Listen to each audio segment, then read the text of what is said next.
अस्सलाम वालेकुम। Country news digital के साथ मैं हूं मुनीब अब्बासी। इस वक्त आज़ाद कश्मीर के दारुल हुकूमत मुज़फ़्फ़राबाद के अंदर मौजूद हूं। गुज़िश्ता दिन से जो दारुल हुकूमत मुज़फ़्फ़राबाद समेत आज़ाद कश्मीर के दीगर शहरों के अंदर बारिश का जो सिलसिला था वो आज दूसरे रोज़ में दाखिल हो चुका है। इस बारिश से जहां गर्मी का ज़ोर टूटा है तो वहीं पर हल्की सर्दी भी महसूस की जा रही है।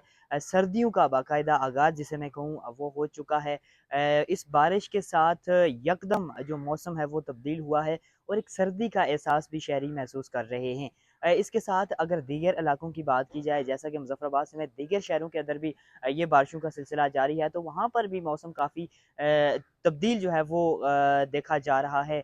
गर्मी का ज़ोर एकदम से टूटा है और बाकायदा तौर पर सर्दियों का जो आगाज़ है और यही कहा जा रहा है कि सर्दियों की ये पहली बारिश है। ताहम जो लैंड स्लाइडिंग वाले एरियाज़ हैं, जैसा कि कई हादसात भी इस बारिश की वजह से रौनमा हो चुके हैं और आइंदा किसी हादसे से बचने के लिए बाकायदा तौर पर अहकामात भी जारी किए गए हैं। गैर ज़रूरी सफ़र से इज्तनाब करने की जो हदायत हैं वो भी एसटीएमए की जानिब से जारी की गई हैं।